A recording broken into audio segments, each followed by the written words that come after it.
Vamos para o STF. Carmen Lúcia reconhece tensão no STF em meio a caso Master e diz: eu não faço nada errado.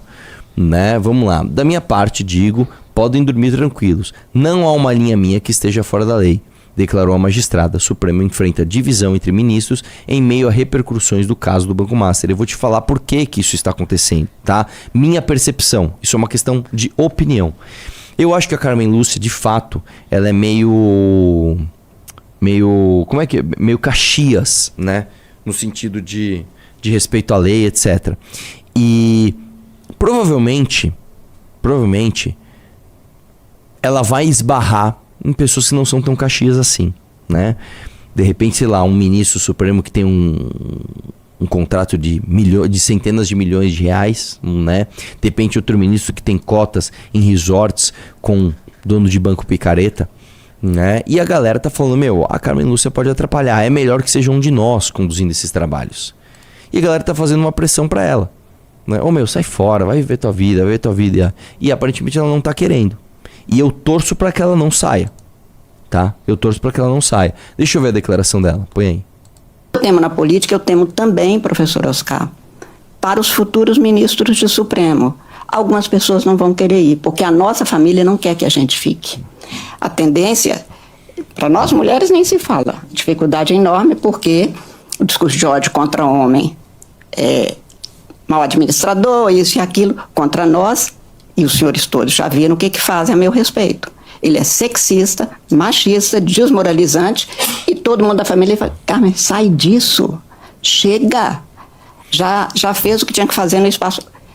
Eu temo na política. Pausa aqui, Carmen, deixa eu te falar uma coisa. Eu duvido que a família de qualquer mulher do Brasil iria recusar que ela se tornasse ministra do STF. Eu duvido.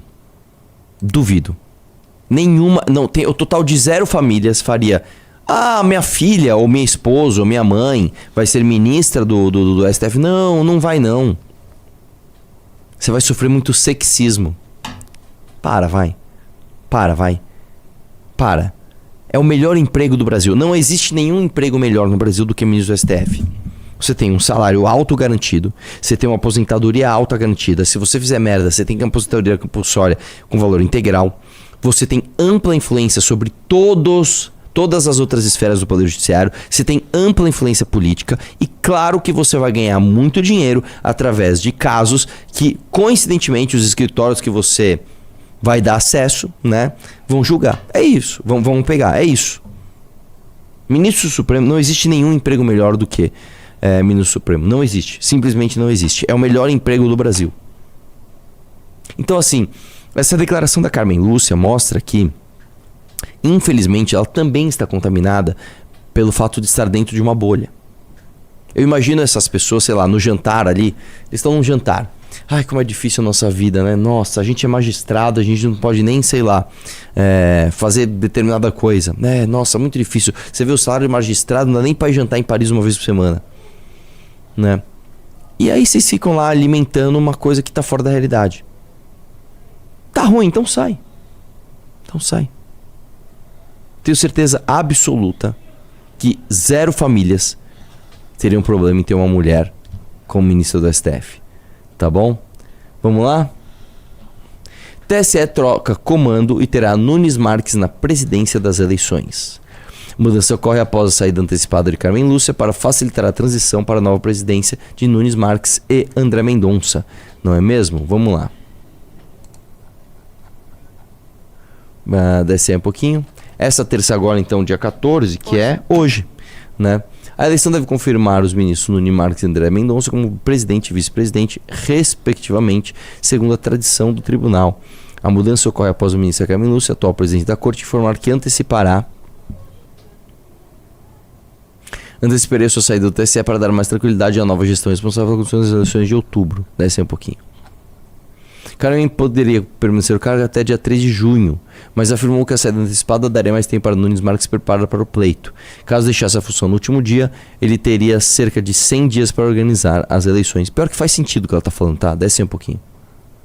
Desde que, ao invés de deixar para o último dia de mandato, em 3 de junho, a sucessão da presidência desse TSE Lembrando, gente, TSE é uma coisa, STF é outra, tá? Com os procedimentos de eleição dos outros dirigentes da casa, o processo de transição para garantir equilíbrio e tranquilidade na passagem das funções. Desce aí um pouquinho. Com isso, quem assumirá a vaga no tribunal é o ministro Dias Toffoli, atualmente substituto da magistrada que passa a condição de titular. Né? A eleição que ocorrerá no mesmo dia em que o tribunal julga o recurso, pode cassar a chapa de Antônio. Aí é outra coisa, né? Não, calma. Peraí, que eu me perdi aqui no meio. Quem assumirá a vaga no tribunal não é o Dias Toffoli, é o Nunes Marques, não é? Não, vamos lá. A eleição, assim, tradicionalmente eles fazem uma eleição, mas a eleição ela é só pro forma, porque ele tem uma ordem já de quem vai presidir. O próximo presidente é o Cássio Nunes e o vice é o André Mendonça. Então o que ela falou? Em vez de eu ficar aqui até o último dia, eu saio, né, para que haja as eleições. Enquanto eu saio e eles não assumem, o Dias Toffoli é o presidente da casa, porque acho que ele era o vice. É uma coisa provisória, isso aí tá normal, isso aí tá no rito, né? Então, já foi. Vamos lá? Próximo.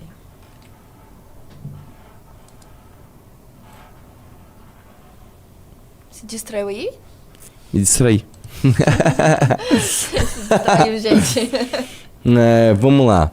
Moraes, Dino, Gilmar e Zanin formam aliança contra a agenda de Fachin no STF.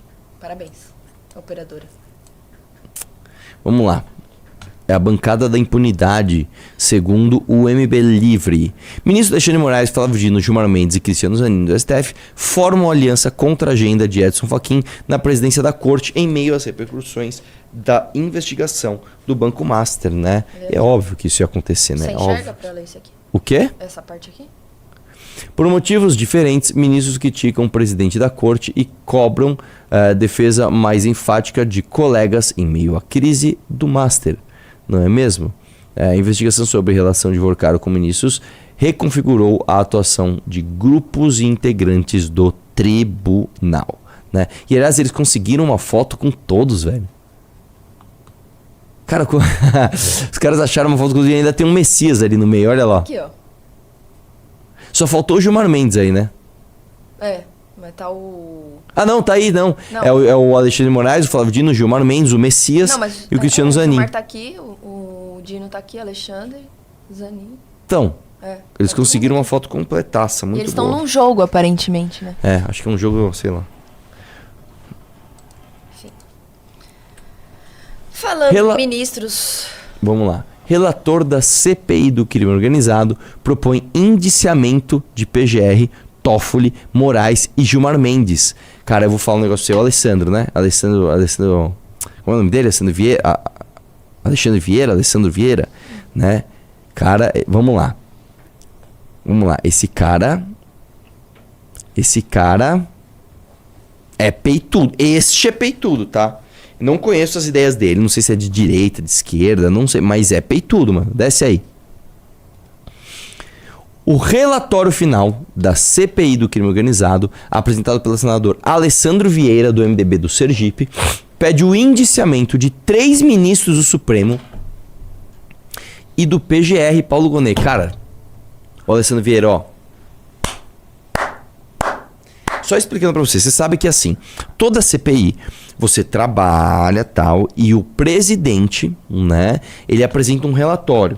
Este relatório, ele dá indicações. Eu vou dar um exemplo do que já aconteceu na Assembleia. Quando eu participei da CPI das universidades, a gente fez um trabalho lá de investigar os caras tal, e como relator era um bosta, tá? Como você tinha ali no trabalho a Valéria Bolsonaro, o Gil Diniz, esses caras todos, tinham o Douglas Garcia, que só faziam perguntas idiotas e tipo assim, o senhor doutrina na sala de aula? Aí o cara, mas eu sou... Como é que chama o cargo máximo? Eu sou reitor, eu não posso doutrinar ninguém, cara, nem dou aula, né? O senhor está com as contas públicas em dia? O cara mostrava, olha, cara, de acordo com as contas que eu tenho que pagar aqui, tem uma questão previdenciária, né? A maior parte dos custos do departamento pessoal vão com professores que nem estão mais na ativa. São professores aposentados, né? Então, o relatório da CPI das universidades que eu participei foi um absurdo de fraco, foi uma bosta, foi horrível. Tá? Então o relator é muito importante. O relator é extremamente importante. Vou falar, mano. Quem trabalha de verdade no relatório de uma CPI trabalha demais. Eu não conheço os assessores do relator Alessandro Vieira, mas eu tenho certeza que eles tiveram muito trabalho para fazer esse relatório. Você tem que ir lá, ver todas as provas que apresentaram, ver o depoimento de todo mundo, ver se uma coisa está condizente com a outra, ver se tem contradição. A partir da contradição, você tem que pegar e apontar: isso aqui não foi explicado, isso aqui é responsabilidade de tal órgão investigar. É um trabalho do caramba, velho. É um trabalho do caramba, tá? E remando contra o STF, porque o STF, né, a gente viu ontem que o STF livrou mais de 100 pessoas de irem lá depor, né? Então, assim, os caras fizeram um bom trabalho, né? Vamos lá, o texto que será votado na tarde dessa terça-feira aponta que há indícios de crimes de responsabilidade por parte do PGR e do Dias Toffoli, Alexandre Moraes e Gilmar Mendes. Desce aí um pouquinho. As conclusões da CPI, tá falando que não é o texto final, porque às vezes alguém quer mudar alguma coisa, mas geralmente, cara, tá? Eu acho que não tem oposição na CPI, né? Tá muito consenso, né? No relatório ele afirma que a CPI foi alvo de flagrante limitação de recursos, agravada pelas enormes barreiras políticas e institucionais levantadas na medida em que informações sobre fatos relacionados a figuras importantes da República começaram a ser investigadas, né? Por isso, entre os motivos de indiciamento, é razoável que a decisão se concentre naqueles fatos e indivíduos que estão fora do alcance dos meios usuais de persecução e que podem ser sujeitos ativos de crime de responsabilidade. Puta que pariu, Alessandro. Ó, que relatório, hein, velho? Que relatório, né? Desce aí um pouquinho. De acordo com a CPI, os ministros citados deveriam ter sido declarados suspeitos para julgar o caso do Banco Master no Supremo, devido às supostas relações de proximidade com os envolvidos no caso, principalmente o dono do banco, Daniel Vorcaro. Desce aí. Aí, crime de responsabilidade. Ele fala que o Toffoli e o Moraes proferiram julgamentos quando, por lei, eram suspeitos na causa, né? Tem ali, proceder de modo incompatível com a honra, dignidade e decoro de suas funções. O ministro Gilmar Mendes proferiu julgamento quando, por lei, seja suspenso na causa. Desce um pouquinho. Procurador-Geral da República ser patentemente desidioso no cumprimento de suas atribuições. Segundo a lei, isso significa proceder de modo incompatível com a dignidade e decoro do cargo, né? E aí fica mostrando ali a relação deles, que todo mundo já sabe, né? O Toffoli tinha basicamente uma sociedade com o cara, né? Comprou cotas daqueles fundos podres que alavancaram e ficaram gigantes.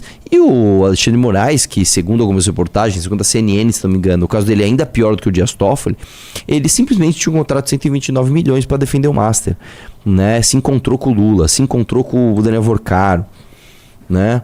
Fez reuniões com o presidente do Banco Central para tentar ajudar o Master. Então, assim, cara, eu contei, alguém, quando a gente tava vendo esses casos, alguém no grupo nosso mandou assim, falou: cara, a gente tá tão acostumado a falar, né, de roubalheira, tal, que a gente não costuma falar uma coisa, mas os caras são muito bandidos, né?